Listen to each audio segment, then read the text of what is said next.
সুপ্রিয় দর্শক বন্ধুরা আসসালামু আলাইকুম। আশা করছি আপনারা সবাই অনেক বেশি ভালো আছেন। তো আজকের ভিডিওতে বেসিক্যালি আমরা খুবই ইন্টারেস্টিং একটি বিষয় নিয়ে আলোচনা করব। সেটি হচ্ছে 2025 সালে এসে আসলে কোন কোন বিষয়গুলো দেখে একটি স্মার্টফোন কেনা উচিত, এই সমস্ত বিষয়গুলো এই ভিডিওতে আলোচনা করার চেষ্টা করব। সো আপনি যদি 2025 সালে এসে একটি ভালো মানের স্মার্টফোন কিনতে চান তাহলে কোন কোন বিষয়গুলো আসলে লক্ষ্য করা উচিত এবং কোন কোন বিষয়গুলো মাথায় রেখে ফোন কেনা উচিত সেগুলোই শেয়ার করব আজকের এই ভিডিওতে। অবশ্যই ভিডিওটি সম্পূর্ণ ওয়াচ করবেন, তাহলে আমি আশা করছি আপনি সব দিক দিয়ে ভালো একটি স্মার্টফোন কিনতে পারবেন। স্বাভাবিকভাবে কিন্তু আমরা একটি স্মার্টফোন কিনতে গিয়ে শুধুমাত্র র্যাম, রোম, ক্যামেরা এগুলো দেখেই কিন্তু আপনারা একটি স্মার্টফোন কিনে আনি, বাট এগুলোর বাইরেও কিন্তু আরো কিছু বিষয় রয়েছে যেগুলো আমাদের জানা খুবই গুরুত্বপূর্ণ। তার আগে আপনি যদি এখনো পর্যন্ত আমাদের পরিবারের সদস্য না হয়ে থাকেন তো সাবস্ক্রাইব করে পাশে বেল আইকনটি অল সিলেক্ট করবেন পরবর্তী প্রত্যেকটা ভিডিওর আপডেট সবার আগে পাওয়ার জন্য। চলুন তাহলে শুরু করে দিই আমাদের আজকের ভিডিও। দর্শক বন্ধুরা, ভালো মানের এটি স্মার্টফোন কিনতে হলে আমি আজকের এই ভিডিওতে 10টি স্টেপ আপনাদের মাঝে শেয়ার করবো। এই 10টি স্টেপ যদি আপনি জানেন তাহলে অবশ্যই আপনি একটি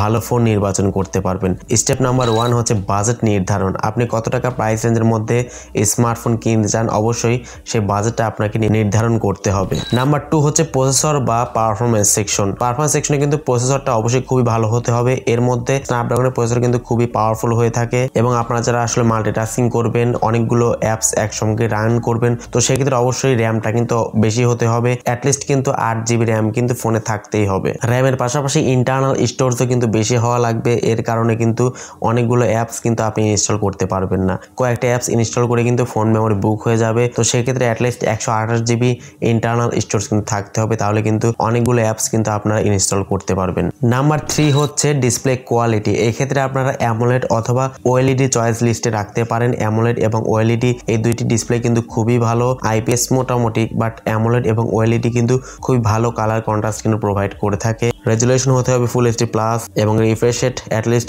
120 হার্জ রিফ্রেশ হলে ভালো হয়। নাম্বার 4 হচ্ছে ক্যামেরা রেজুলেশন। মেগাপিক্সেল নয়, ক্যামেরার সাইজ হচ্ছে মোস্ট গুরুত্বপূর্ণ। তো সেই ক্ষেত্রে সনি IMX সেন্সরগুলো খুবই ভালো। সেলফি ক্যামেরা 16 মেগাপিক্সেল বা তার বেশি হলে ভালো। ভিডিও রেকর্ডিং অ্যাটলিস্ট 4K সুবিধা থাকতেই হবে, তাহলে সেক্ষেত্রে কিন্তু উন্নত মানের ভিডিও রেকর্ডিং করা যায়। তো সেক্ষেত্রে আপনি অবশ্যই অ্যাটলিস্ট 4K 30fps বা 60fps হলে ভালো। 60fps না হলেও 30fps আপনারা চয়েস লিস্টে রাখতে পারেন।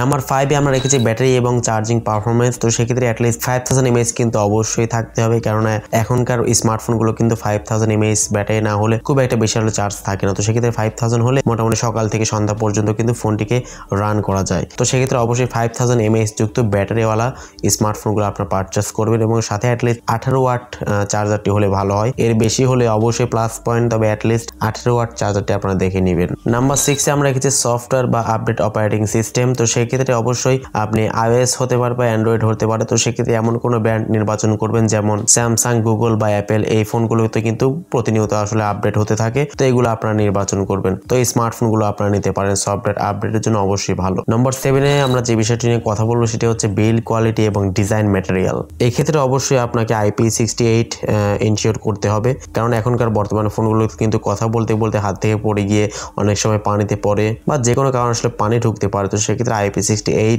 এই রেটিংটা আপনারা ইনশিওর করবেন, তারপরে স্মার্টফোন কিনবেন। ব্যাক সাইডে গ্লাস হলে ভালো হয় এবং ফ্রেমেও কিন্তু আপনারা মেটাল দেখেই তারপরে কিনবেন, সেক্ষেত্রে বিল্ড কোয়ালিটি অবশ্যই ভালো হবে। নম্বর 8 আমরা রেখেছি কানেক্টিভিটি এবং সাপোর্ট। 5G সাপোর্ট ভবিষ্যতের জন্য প্রস্তুত থাকতে হলে অবশ্যই 5G ফোন আপনারা কিনবেন। ডুয়াল সিম এবং ই সিম সাপোর্ট, ওয়াইফাই, ব্লুটুথ এবং NFC এগুলো দেখে অবশ্যই আপনি স্মার্ট কিনবেন। তো সেক্ষেত্রে অবশ্যই ইন ফিউচারের জন্য সব দিক দিয়ে কিন্তু ফোনটি আপনার আপডেট হয়ে থাকবে। এরপর যে স্টেপ সেটি হচ্ছে ব্র্যান্ড এবং বিশ্বস্ততা, ওয়ারেন্টি। যে স্মার্টফোনগুলো আসলে ব্র্যান্ডের খুব একটা বেশি আসলে সার্ভিস সেন্টারে নেওয়া লাগে না, যেমন স্যামসাং, শাওমি, ওয়ানপ্লাস বা গুগল, এই ফোনগুলোর দিকে আপনারা যেতে পারেন। এই ফোনগুলো কিন্তু লং লাস্টিং হয়ে থাকে এবং খুব বেশি আসলে সার্ভিস সেন্টারে নিয়ে যেতে হয় না, খুব ভালো সার্ভিস কিন্তু প্রোভাইড করে থাকে।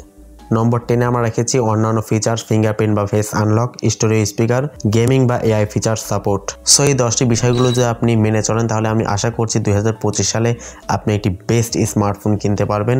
আশা করছি ভিডিওটা আপনাদের ভালো লেগেছে। যদি ভালো লেগেই থাকে অবশ্যই লাইক দিবেন, কমেন্টস করে আপনার মূল্যবান মতামত জানাবেন, আর এই চ্যানেলটিতে নতুন দর্শক হয়ে থাকলে সাবস্ক্রাইব করতে একদম ভুলবেন না। সো আজকের মতো এই পর্যন্তই। আল্লাহ হাফেজ, আসসালামু আলাইকুম রহমতুল্লাহ।